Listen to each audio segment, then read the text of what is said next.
The scent hit him first.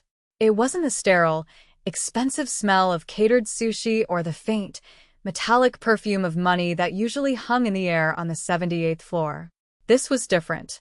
It was warm and round and impossibly alive. It smelled of garlic and chili, of something fried and deeply comforting. It was the smell of a home he had never had, and it was coming from his secretary's desk. Kwon Jinwoo, a man whose name was a whisper of fear in the neon-drenched arteries of Seoul, stood in the doorway of his own office, his stillness a form of violence. The city glittered below him, a galaxy of captured stars, but his attention was snagged by that single, errant scent. It was an imperfection in his perfect, controlled world. His secretary, Lena, was 21. She was an art history student from America on a scholarship that had run dry, forcing her into this impossibly high-stakes temp job. She was quiet, efficient, and had a way of looking at him that was unnervingly direct, as if she were seeing the man and not the monster. He watched her now through the smoked glass wall of his office. She was bent over her desk, her shoulders slightly curled. A small, square, startlingly white plastic lunchbox sat open before her. Steam, fragrant with the spices of her meal, rose in a soft column, clouding the air around her lamp. She ate with a focus that was almost reverent, as if this small meal was the most important ritual of her day. He had seen the lunchbox before, a cheap, starkly functional object amidst the brushed chrome and black leather of his corporate facade. It was an anomaly, just like her. His men were terrified of him. His business partners deferred to him. His enemies disappeared. And this young woman, with her thrift store sweaters and her plastic lunchbox, sat outside his door every day, utterly unintimidated. He found it irritating. And fascinating. The scent was stronger now, a direct challenge to the sterile authority of his domain. He stepped out of his office, his Italian leather shoes making no sound on the plush charcoal carpet. Mr. Park, his ever-present right hand, materialized from the shadows, his expression impassive. Jinwoo ignored him, his path set. He walked past her desk, a predator feigning disinterest, but his senses were entirely focused on that small white box. Fried instant noodles. He could see them now. Not just noodles, but something more. They were slick with a dark red sauce, flecked with green onions, and what looked like toasted sesame seeds. It was a poor meal, a student's meal, yet it smelled richer than anything served at the Michelin star restaurants where he conducted his business. He paused at the window, pretending to survey his city, but he was watching her reflection in the glass. She ate, unaware of the scrutiny of the most dangerous mafia boss in the city, a man who could end a life with a single, quiet word. He was just a man staring at a window, and she was just a girl eating her dinner. But in that moment, the entire balance of power on the 78th floor felt fragile. Something was shifting, and it all started with the scent from a cheap, white plastic box. It's always the small things that get under your skin, isn't it? A smell, a quiet habit, the way someone holds a fork. It's in those details that the real story lives. We just saw a man who controls an empire, a true Korean mafia boss, completely undone by the smell of fried noodles. What small detail about someone has ever completely changed your perception of them? Let me know in the comments. And if you're already hooked on Lena and Jinwoo's story, make sure you've subscribed and turned on notifications. You don't want to miss what he does next. The next day, the scent returned. Jinwoo had spent the morning in a series of brutal meetings, dismantling a rival's shipping operation with cold, precise language. He had made grown men sweat with a glance. He was in his element, a king in his castle of glass and steel. But at precisely 6:30, the smell drifted under his door again. Garlic. Chili. Warmth. It unraveled him. He found himself unable to focus on the complex logistics of his underworld empire. His thoughts kept snagging on the image of her, bent over that box. He invented a reason to leave his office, grabbing a file he didn't need. He walked toward her desk, his movements deliberate. Lena looked up, her eyes wide for a fraction of a second before her expression settled into its usual calm neutrality. The scent was a palpable presence between them. "Miss Collins," he said. His voice was low, gravelly, from disuse. He rarely spoke to her directly, preferring to relay instructions through Mr. Park. "Mr. Kwan," she replied, her voice soft but clear. She didn't flinch. She didn't look away. He gestured vaguely toward the lunchbox with the file. The smell. It's strong. It was not a compliment. It was not a complaint. It was a statement of fact, delivered with the weight of a judgment. A lesser person would have stammered, apologized, promised to eat in the break room. Lena simply looked down at her noodles, then back at him. "It's gochujang," she said. "My grandmother's recipe. The secret is to fry it with the garlic until it almost burns." She offered this information freely, a small, perfect gift of knowledge he had not asked for. He was taken aback. He had expected fear, or, at least, deference. Instead, he got a cooking tip. He stared at her, this strange, unafraid woman. He, the fearsome mafia boss, was being disarmed by a grandmother's secret ingredient. He could see the noodles clearly now. They were tangled with thin strips of spam and kimchi, a meal born of necessity and ingenuity. A survivor's meal. He recognized it for what it was. It was the kind of food his own mother had made, back in a life he had surgically removed from his memory. He felt a sudden, sharp pang of something he couldn't name. It felt like loss. "I see," was all he managed to say. He turned and walked back to his office, the file forgotten in his hand. He shut the door, the click of the latch echoing in the silent suite. He sat behind his vast, empty desk and tried to return to his work, but the scent lingered in his mind, warm and complicated and full of things that didn't have names yet. The child arrived on a Tuesday. Her name was Minjun, and she was a miniature version of her father. Small, silent, and wrapped in an impenetrable stillness. She was 6 years old, but carried the gravity of an old soul. Mr. Park led her in by the hand, her tiny fingers lost in his large, scarred ones. She clutched a worn blue backpack to her chest like a shield and wore an expression of solemn neutrality that was unnervingly familiar. Jean Woo's daughter. The fact of her existence was a closely guarded secret, a vulnerability he could not afford. The nanny had quit without notice, and for a few hours, the 78th floor had to become a fortress for his most precious asset. He set her up in a corner of his office with a sketchbook and a box of crayons, expecting her to be a quiet, unobtrusive presence. But Minjun had other ideas. After 10 minutes of dutifully coloring inside the lines of a drawing of a house with no door, she slipped out of his office. Jean Woo watched her on his security monitor. She walked directly to Lena's desk. Lena, on the phone with a supplier, looked down and saw the small, serious face staring up at her. She put a hand over the receiver. "Hello there," she whispered, her voice softening in a way Jean Woo had never heard. Minjun said nothing. She simply pointed a small finger at the corner of Lena's desk, where a small, chipped ceramic pot held a stubbornly resilient succulent. Lena smiled, a real, unguarded smile that lit up her whole face. "You like my plant? He's a little lonely up here." She finished her call and turned her full attention to the child. "My name is Lena. What's yours?" Minjun remained silent, but she reached into her blue backpack and pulled out her sketchbook. She flipped to a fresh page, selected a brown crayon, and began to draw. Lena watched, fascinated. From his office, Jean Woo watched them both. He saw the way Lena leaned in, her posture open and inviting. He saw the way his daughter, who hadn't spoken more than 10 words in a month, was utterly captivated. She wasn't drawing a house or a flower. She was drawing a circle. Inside the circle, she drew another, smaller circle. Then, with great care, she drew jagged lines radiating from the center. A sun. A broken sun. When she was finished, she tore the page carefully from the book and pushed it across the desk toward Lena. Lena picked it up, her expression tender. "It's beautiful," she said softly. "Thank you, Minjun." The child's eyes widened. No one ever seemed to understand her drawings. But this woman, this stranger, had looked at her drawing and spoken her name. A tiny, almost imperceptible smile touched Minjun's lips before disappearing. She retreated back to her father's office, her mission accomplished.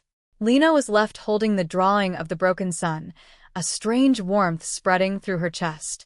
She glanced toward the smoked glass of Mr. Kwan's office, feeling his eyes on her, and for the first time, she thought she understood the profound, aching loneliness that surrounded the powerful Korean Mafia boss and his silent little girl. That night, he stayed late. The cleaning crews had come and gone. The building had settled into its nocturnal rhythm of hums and clicks, but Jin-woo remained. He told Mr. Park to go home, an order so unusual that the stoic man actually blinked. Alone on the 78th floor, Jin-woo felt the silence press in. It was a familiar companion. He walked out of his office and over to Lena's workstation. It was tidy, organized, but not sterile. The little succulent sat by her monitor. The drawing from Minjun was taped carefully to the side of the screen. And next to it, forgotten in her haste to leave, was the white plastic lunchbox. He stood over the desk for a long moment, his hands in his pockets. He was a man who moved mountains, who altered fates, who held the city's dark heart in his fist. And he was mesmerized by a piece of plastic. A compulsion, sharp and undeniable, seized him. He looked around the empty floor, at the security cameras he knew were recording his every move. He didn't care. He reached out, his fingers closing around the cool, smooth plastic. He lifted the lid. The scent, now faint, rose to meet him. Inside, a few stray noodles clung to the bottom, stained red with the remnants of the sauce. A single, stubborn piece of green onion. It was nothing. It was everything. It was the evidence of a life lived outside his gilded cage. A life where a meal was not about power or presentation, but about nourishment, memory, and survival. He saw the care in it, the frugality, the invisible thread connecting her to a grandmother, to a home. He was the city's most powerful mafia boss, a man who could have anything he wanted, yet he was staring into an empty lunchbox with an ache so profound it felt like starvation. He didn't touch the food. He simply stood there, breathing in the ghost of her meal, and felt the foundations of his world begin to crack. He had not felt this vulnerable, this human in years. Not since his wife. He shut the thought down, a steel door slamming in his mind. He carefully replaced the lid, wiped an invisible smudge from the top with his thumb, and placed the box back exactly where he had found it. He walked back to the vast windows of his office and looked down at the sprawling, indifferent city. He had conquered it.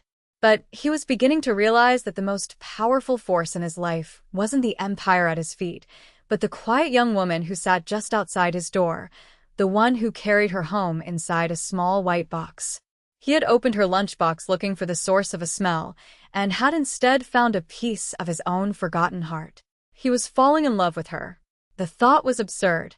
Impossible. Dangerous. And entirely, terrifyingly true. Minjun's drawings became a ritual. Every morning she came to the office with her father.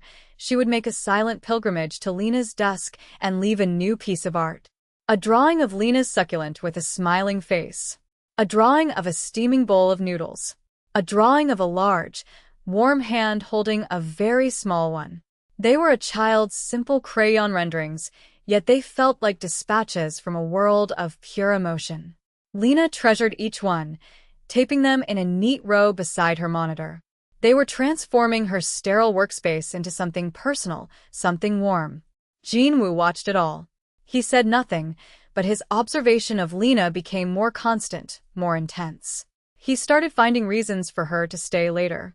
A report that needed triple-checking. A file that had to be translated immediately. They were thin pretexts, and he knew she saw through them, but she never complained. She would simply nod, her expression calm, and stay. The late hours became their own strange ritual. The rest of the office would empty out, leaving the 78th floor suspended in a bubble of quiet intimacy.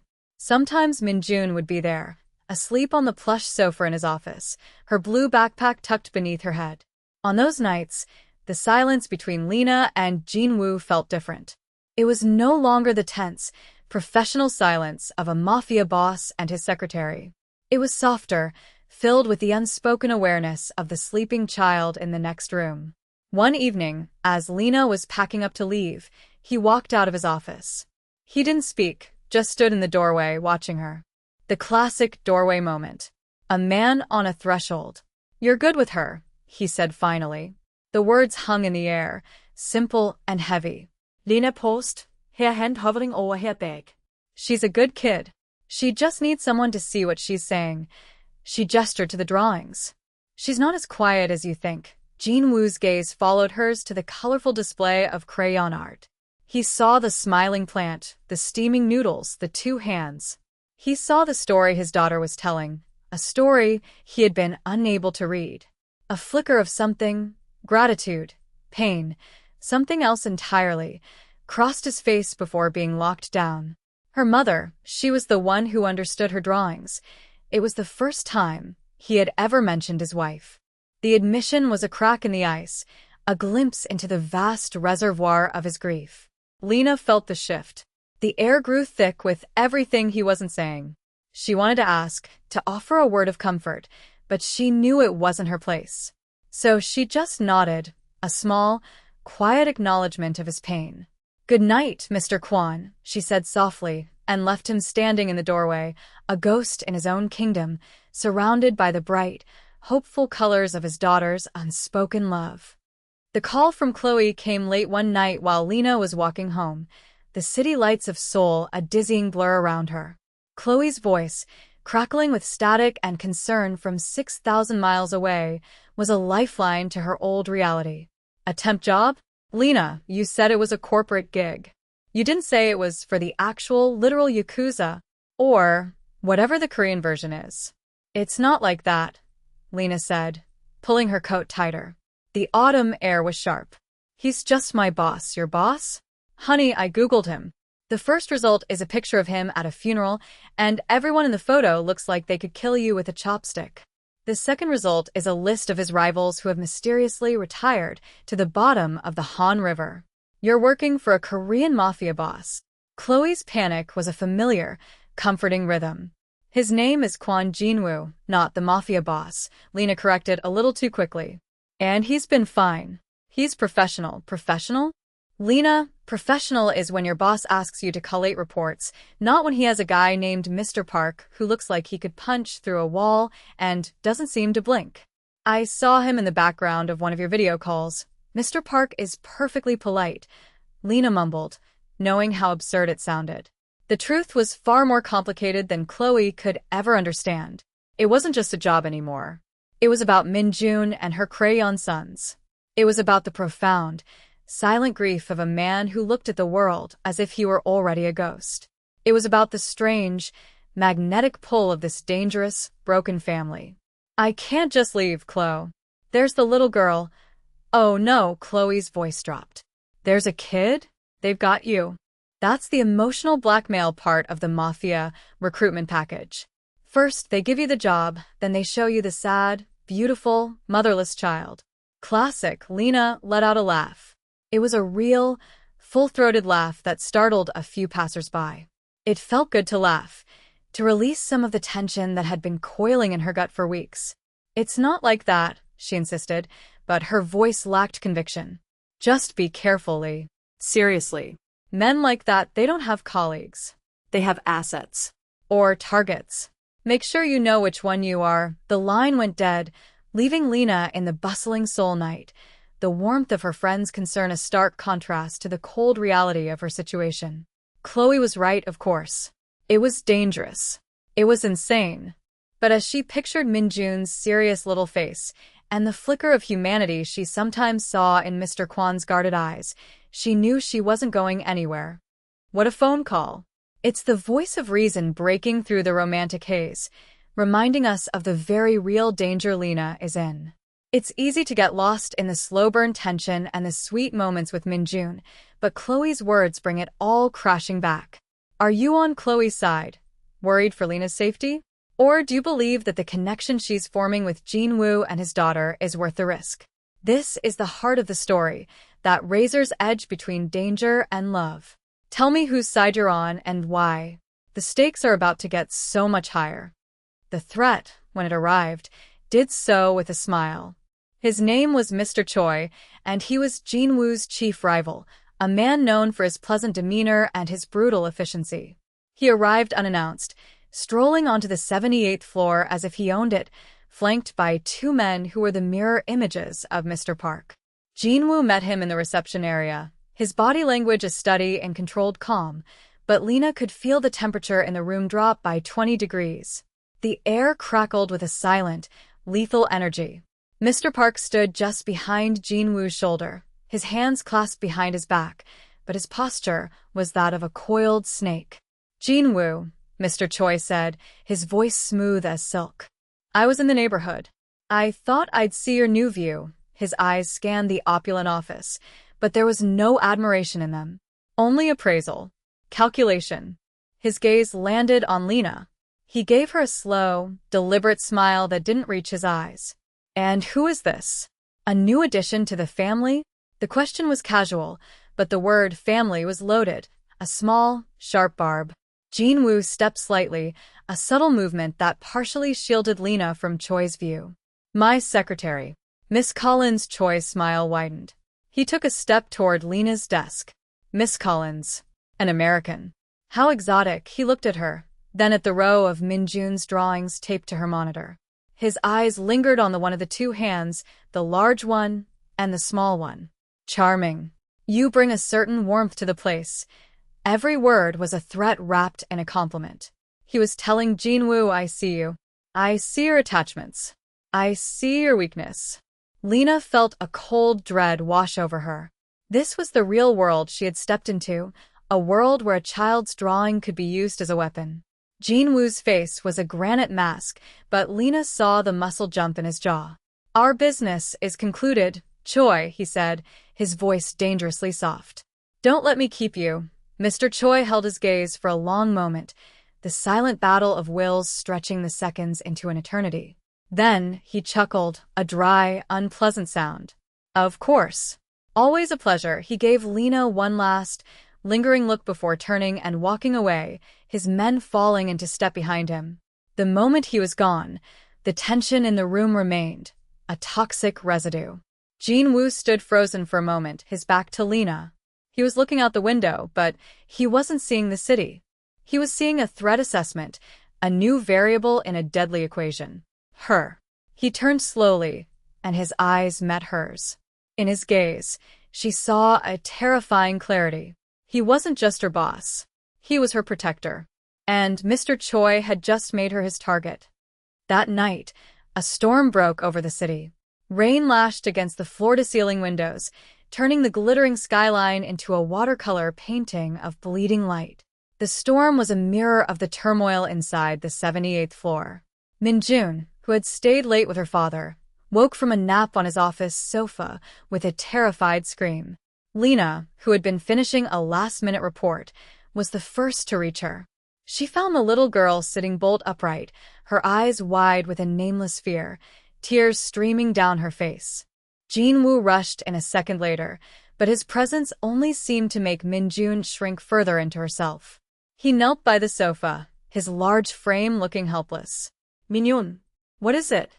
"It's just the storm," but the child was inconsolable, her small body racked with silent, shuddering sobs. She wouldn't look at him. She wouldn't let him touch her. Lena watched the painful scene, the powerful Mafia boss completely unable to comfort his own child. Without thinking, she moved forward. She sat on the edge of the sofa, not too close, and began to hum. It was an old lullaby her own mother used to sing, a simple, gentle melody. She didn't try to touch Minjun. She just hummed, her voice a low, steady anchor in the raging storm outside and the emotional storm inside the room. Slowly, miraculously, the child's sobs began to subside. She looked at Lena, her tear-filled eyes wide and searching. She crawled, inch by inch, across the sofa and laid her head in Lena's lap. Lena's humming never faltered. She gently stroked the child's hair, her fingers tracing soothing patterns. Jin-woo remained kneeling on the floor, watching them. The sight of his daughter, so calm and trusting in this near stranger's arms, broke something in him. The control, the armor, the grief, it all fell away for a moment, leaving only a raw, aching vulnerability. After a few minutes, Minjun's breathing evened out, and she fell into a deep, peaceful sleep in Lena's lap. The only sounds were the drumming of the rain and the soft echo of Lena's lullaby. "How did you do that?" Jinwoo's voice was a rough whisper. Lena looked at him, her expression soft in the dim light. "Sometimes you don't need words," she said. He stood up and walked over to them. He stood so close she could feel the heat radiating from him. He looked down at his sleeping daughter, his expression a mixture of love and pain so profound it made Lena's chest ache. He reached out a hand, not to the child, but toward Lena. His fingers hovered in the air just inches from her cheek, a breath away from contact. An almost touch. The space between his hand and her skin was electric, charged with all the things they couldn't say. He wanted to thank her. He wanted to protect her. He wanted to pull her into his world and never let her go. His hand trembled slightly before he pulled it back, clenching it into a fist at his side. "Thank you," he breathed. It was more than a thank you.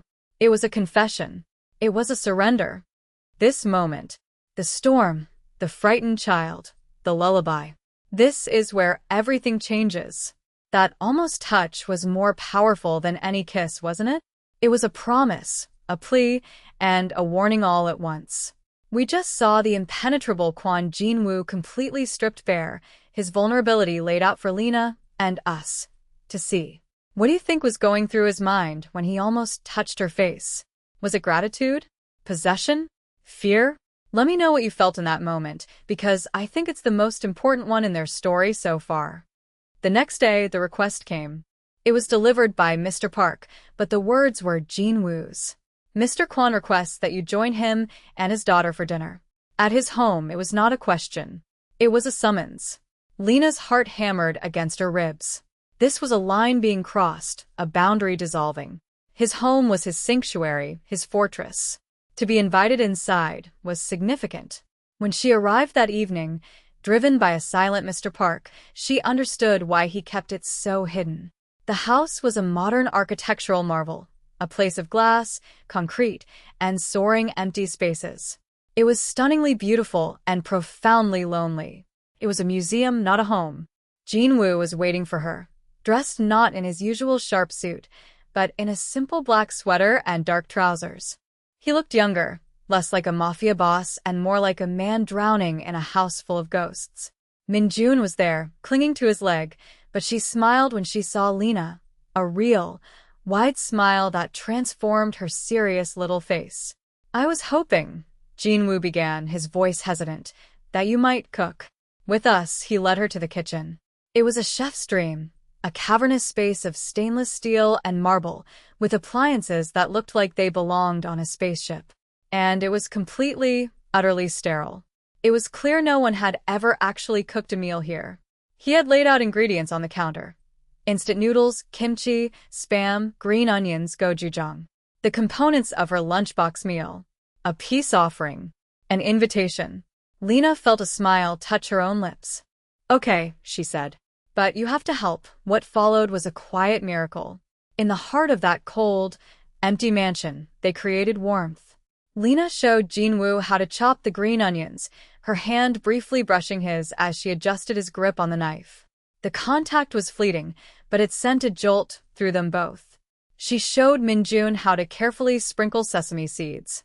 The little girl, who was usually so silent, began to hum the lullaby from the night before. The air filled with the scent of frying garlic and chili, the same scent that had started it all. It chased the ghosts out of the corners and filled the sterile house with life. As they ate, sitting at the huge, empty dining table, Jinwoo spoke. "Minjun hasn't smiled like that since her mother died," he said, his eyes fixed on his daughter, who was happily slurping her noodles. She loved to cook. The kitchen was her favorite place. It's been empty for 2 years. He was giving her the missing pieces, trusting her with the shape of his grief. Lena listened, her heart aching for this broken man and his lonely child. She looked around the beautiful, empty room, at the father and daughter, and she realized she wasn't just a secretary or a temp worker anymore. In this house, in this moment, she was something else. She was the person who had brought the warmth back. They fell into a new routine. Several nights a week, Lena would go to his house. The vast, Cold kitchen became their sanctuary. It was the one place where he wasn't the feared Korean Mafia boss and she wasn't his employee. They were just Jinwoo and Lena. And Minjun, who was slowly, surely, finding her voice again. She started talking in small sentences, asking Lena questions about the food, about the names of the spices. She drew pictures of the three of them at the kitchen table, all holding hands, all smiling. One evening, as Lena was packing up to leave, Jinwoo stopped her in the hallway. He didn't stand in a doorway this time. He stood directly in front of her, blocking her path. The air was thick with unspoken words, with the quiet intimacy they had built over shared meals and whispered confidences. The threat of Mr. Choi still hung over them, a shadow at the edge of their fragile peace, but in this house, they could almost pretend it didn't exist. He had never touched her, not beyond that first accidental brush of their hands. But he was so close now, she could see the faint lines of exhaustion around his eyes, the way his dark hair fell across his forehead. She could see the man, not the myth. He looked at her, his gaze so intense it felt like a physical touch. He was memorizing her face, imprinting it on his soul. He was a man who had spent his life building walls, and she had walked through them without even trying. She had filled his silent house with laughter and the smell of home. She had given his daughter back her smile. She had, in her quiet, unassuming way, saved him. He lifted a hand, and this time, he didn't stop. His fingers, warm and calloused, gently cupped her jaw. His thumb stroked her cheek, a gesture of such profound tenderness it made her breath catch. It wasn't a gesture of possession. It was one of reverence, of awe. He leaned in, his forehead resting against hers. "Lena," he whispered. Her name was a complete sentence. It held everything. His fear, his gratitude, his desperation, and his love. A love he was just beginning to understand. The story wasn't over. The danger was real. The world outside this house was a battlefield. But in that moment, with his hand on her face and her name on his lips, a new, quiet, and incredibly powerful truth had been written. He was a mafia boss. She was his secretary. And they were, against all odds, a family. Their story is just beginning, isn't it? That single touch, that one whispered word, has changed everything. But the world outside, the world of men like Mr. Choi, doesn't just disappear. The safety they've built is fragile. The question now is, what is a man like Kwon Jinwoo willing to do to protect the first light he's let into his life in years? And how far is Lena willing to go into the darkness to stand beside him? If you need to know what happens next, if you believe in the power of a quiet love in a loud and dangerous world, then subscribe and join this community. Your support is what lets these stories unfold. Let me know in the comments what you think Jinwoo's next move should be. Because his enemies are watching, and they've already seen what he cares about most.